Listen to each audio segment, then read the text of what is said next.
What's up, folks? Maximilian here, and welcome back to Ultimate Marvel vs. Capcom 3 The Online Warrior, and we're on episode 13, and my god, man, these episodes are going by fast now that we're doing these once a week. So in the previous week's episode, I asked the community and everybody else leaving comments some stuff that you would like me to cover as far as topics of conversation and things like that. So we're going to be doing that today. I got a few comments that I think can give some pretty interesting responses to as far as a lot of people having questions regarding the game and the community. And we'll go ahead and tackle these in this episode. For you guys that haven't noticed already, I'm using Dante on point for a lot of these videos. I've seen a lot of people requesting me to use Dante, and I forgot how much fun he is, and I forgot how difficult it can be to bold cancel stuff online. For some reason, I can do this no problem in training mode 5 bars. But when I jump online, man, and I try to train under like 2 bars, everything just goes to hell. The biggest reason is because Dante's inputs and his combos have really unique and specific timings, because the timing of some of his combos can actually change depending where you are on the screen and things like that. Then people might ask, well, what about the TAC Doom combos you do, Max? How are you able to do those online? And you can't do Dante combos. Specifically for that reason, when you get a TAC combo with Doom in the corner or something like that, the timing of it, and I still don't get it consistently online, but the timing of it is all muscle memory, and it becomes like the different variations of how you need to time each attack don't really happen very often in a TAC combo, because almost every time they're the same. Except if you have some weird characters with larger hitboxes like MODOK or Sentinel or things like that, that's the time when it gets pretty difficult. But I find Dante to be difficult online for this reason, because a lot of specific timing that you actually need to change up depending on where you are on the screen, how you need to adjust certain moves to get certain things in there. Maybe I just need to use Dante online a little bit more. I do find it to be a ton of fun, and getting some combos with this guy is really flashy. If anybody happens to have any synergy videos or know of any videos that have Dante with either Doom or Strider, I'd appreciate some comments below. As much as you guys know me, I love to go into training mode and just play for 3 hours and lose like an entire day doing that, because you don't even realize it's like a totally different game in Marvel. But I don't have the time for it. If you guys do see people that have some synergy with Doom or Strider, please let me know in the comments, and I'll definitely check that out and give them props. So while we let this run in the background, let's get into the first question that was asked in the previous video. Feral Fox Demon asks, Max, I got a topic I'd love to hear your opinion on. What exactly is the difference between a top-tier character and a broken-tier character? What, in your opinion, can make a good character, good but balanced, or completely broken, and what is that? How does that cross the line for you? This is actually an extremely good question, especially when it comes to fighting games. I'm trying to think of what character would be extremely broken. Something in the Ultimate Marvel 3 game that should give you guys kind of an example. Let's go back to the first game and start thinking on this a little bit. So in the first game, there were some characters that were extremely popular, some characters that were really powerful, like Wesker and stuff like that. But for the most part, what was the most broken about the first game was really the DHC glitch, and, well, pretty much Phoenix. Phoenix was so damn good in the first game. It took a lot of setup to get to her, but for the most part, the amount of nerfs she got in this one is really comparable to get you to understand how crazy good she was in the first game. When Ultimate came along, it wasn't just the fact that Phoenix got nerfed, it was that the game changed around it, making her easier to kill as a result with certain setups and certain characters. Now, I don't consider Phoenix to actually be completely broken. Completely broken would have been Phoenix with about 800 health, which they were probably going to do, which is most surprising when Seth was talking about this back when he worked at Capcom, before the game was out, that Phoenix was actually going to have a lot more stuff than they gave her in the original vanilla game. I can't really think of anybody else from the original vanilla version of UMVC3 that really is standing out as being completely broken. But nowadays, I'm thinking that if there is a character in Marvel vs. Capcom or Ultimate that can technically be considered broken, I think he kind of like crosses the border. It might be Virgil. There are certain aspects of other characters that are broken, but I think for the most part, these characters still take a lot of skill. Like, doing these things with these characters still takes a ton of skill, and by the definition of broken, I don't think so. I think they're just unbalanced to the rest of the cast, and they still require like a ton of crazy muscle memory, really fast responses, being able to cover all of your attacks. It takes a long time to get good with Virgil, and not a lot of people thought Virgil was good at the start. But I kind of always saw it. I'm like, dude, he can cancel everything into swords. He's always safe. And he can build meter like crazy. I always saw that, and I knew it would become an issue eventually when people started getting really good with Virgil, and lo and behold, it totally happened. Morrigan, on the other case, is a character that is extremely dominant with assists. This is another good perspective when you talk about broken or balanced characters in a team-based game. A combination of a team is something you might want to consider broken or imbalanced. And certain teams, I think, definitely can cross the line in this one. Like Dormammu paired up with Doom missiles can be almost impossible to get around if that player is on point and really sticking to their guns, playing a keep-away game. Morgan with Doom missiles is pretty much on point, and it's almost impossible to get by any of that stuff. So maybe you should be saying, who isn't the most broken? Which aspect of them is the most broken in a game like Ultimate Marvel 3? You can consider Sagat in the original Street Fighter 4 to be technically a broken character. He did ridiculous damage, and he had answers for absolutely everything. You didn't see him played so much in American tournaments. He was a real popular character, but when it came to Japan, it was just Sagat versus Sagat versus Sagat. If we want to talk about a character from a fighting game series that I think is totally broken and just pisses me off to no end, probably Sagat in Capcom vs. SNK 2 or Blanca in CVS 2 as well. I think those two characters are so ridiculously good, it's insane. In comparison to the rest of the characters of the cast.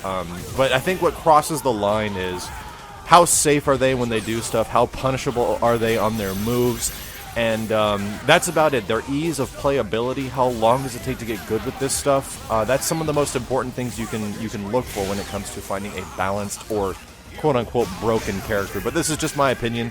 I could be totally wrong, and a lot of this stuff in Ultimate Marvel 3 I think I consider to be unbalanced, not completely broken. I think the entire Ultimate Marvel 3 engine is kind of broken because the game is just non-stop mix-up city when you get extremely good at it, even more so than the original Marvel vs. Capcom 2. And in Marvel 2, you needed a couple of characters to go crazy mix-up city on people. You needed like Magneto or stuff like that. So before I get into any more of this topic, I can just keep on going about this subject. That was a really good question, and thank you very much for sending it in, Feral Fox Demon.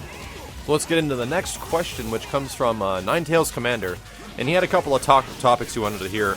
First one was, there was many times reviewers have requested me to play a certain character, but I have not. I'd like to hear why you choose to not fulfill that request. Don't get me wrong, I got no problem with you wanting to play any certain characters, but he just wants to know why. And two, if you can throw in any characters from previous Marvel vs. Capcom games that are not in this one, who would you pick and why? Starting off with the first one, why I don't pick like a huge variety of characters. That's kind of my natural tendency in fighting games. I tend to stick with a team or stick with one or two characters in the majority of games I play. I mean, you guys have probably seen that, unless it's like a game like Third Strike, which I'm so extremely comfortable with the engine of the game. I feel like I can kind of just play everybody because you have this parry mechanic, and I just get how that game works so well that I can kind of throw the hands on any character and do kind of well. Even though I have no idea how to play. The engine of Ultimate Marvel 3 will take so long to get good at, for myself personally, that it'll take a very, very, very long time to use somebody like, X-23 against a Virgil, or something along that nature. That's a personal gripe of mine. But for the most part, I do like to stick to certain characters. I like to stick to certain characters that I have a personal attachment to. And for the most part, I mean, I don't know if you guys have played online as extensively as like some of these guys that I play against, or even myself for the most part. Online of Ultimate Marvel 3 is effing hard. Like, you guys have seen many videos of the past of me doing well, me not doing well. This game is ridiculously hard online. It's a very difficult fighting game to get adjusted to, especially with milliseconds of input delay behind every one of your actions. Being that the case, it makes it very difficult to learn any new characters at all. Like, I find any time that I go to something I'm not familiar with, I just get completely blasted by a dude's like Virgil and Nova and Doctor Doom team, or something crazy like that, or his Wolverine, Hagar mix-up team. It's like, gosh, you don't even get a chance. And that's the thing about Marvel, is that you're not supposed to give the person a chance at all. Like, the best competitive players of Marvel don't want to give you a chance. They're going to go for immediate instant overheads, and they're going to get you into a locked position where you're stuck in a mix-up, where you're forced to be in a mix-up situation where you have to guess one of three directions that you're going to get hit. That's overhead, low, or to the other side. Those are the best players, and the best players can set you up in situations like that non-stop, and the best way to combat that is to not be there, just to completely avoid the situation completely. And that's the biggest issue, considering the rank I'm at right now. Unless I want to start searching skill any from my opponents online. I don't really want to do that because if you happen to lose one of those games, you lose like a ton of freaking points. I was actually looking at how many points you win or lose in Ultimate Marvel Online to gain your rank, and it's like the rank points are like 250 for someone of equal skill, and then you can lose like up to 400 or 500 if somebody's of lower skill, and it just bugs me personally to see my rank go down to a scout or me having to drop the second lord because I'm learning a new character or stuff or something like that. For the most part, it's mostly about frustration. Going to something that I don't understand fully can be really frustrating, especially in an online environment, and just losing constantly to stuff that you're just like, I shouldn't be losing to this. Oh my god, I shouldn't be losing to this. I'm gonna pull my hair out. Oh my god! Stuff like that. That's the biggest reason I could say why I don't switch characters very often. I would love to learn other characters, but unless I had like a casual group of folks that I could play with at home or something like that, then that would be the best way for me to start learning up somebody like Jill or something crazy like that, which would be a lot of fun. I, however, encourage people to watch other people's or other folks' YouTube videos and content, and I try to highlight those folks if I run into them online. Folks that are extremely proficient with other characters and characters you don't see very often. I think that's some of the best stuff that these video series has to offer, and I always try to give those people mad props when I run into them. So, talking about his other question, if you can throw in any characters from previous Marvel games that are not in this one, who would you pick and why? I would definitely pick Gambit. Gambit's an absolute surefire hell yes, but I doubt it'll ever happen because I don't think Gambit is relevant in the Marvelverse anymore. I don't know. Regardless, I would love to see him, and I think everybody else would love to see him too. I'd love to see Jim Lee, original Cyclops, or 90s X-Men Cyclops. Omega Red is another personal favorite of mine. I really loved the fact that they put Cable in the original, in the Marvel vs. Capcom 2. I think it kind of sucks that he's not in this one. However, there was another character that was a huge personal favorite of me growing up with the X-Men comics in the 90s when I was a kid, and it was Maverick. My god, man, if they stuck Maverick somehow in this series, it'd be the baddest shit ever. Seriously, the baddest shit ever. However, it's not gonna happen. Maverick was super obscure of a Marvel character, and I haven't followed Marvel lore since like 1995, so I have no idea if he even exists anymore. On the Capcom side, thinking in previous games, I would love to see old school Jill. I would love to see a Resident Evil character do stuff like Jill does, even though Frank kind of has like a lot of Jill's attributes from Marvel 2. But I really like Jill in Marvel 2. I liked a lot of the way she played.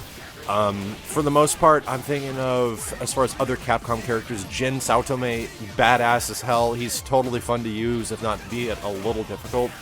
I would actually really like to see Mega Man X finally in a fighting game, and not as much the original Mega Man. Like, we've seen Mega Man a few times in previous Marvel games, but if they put Mega Man X somehow in a later Versus game, I think that'd be great. Like, imagine having to spend meter, so you can actually, like, spend a bar, and it would give you one of his power-up moves, like one of his, like, boots, or his chest plate, or his arm buster, and by the time the end of the match happened, if you were, like, really good with Mega Man X, you spent all 5 meters, and you're the super powered-up version of Mega Man X, and he's totally effing badass.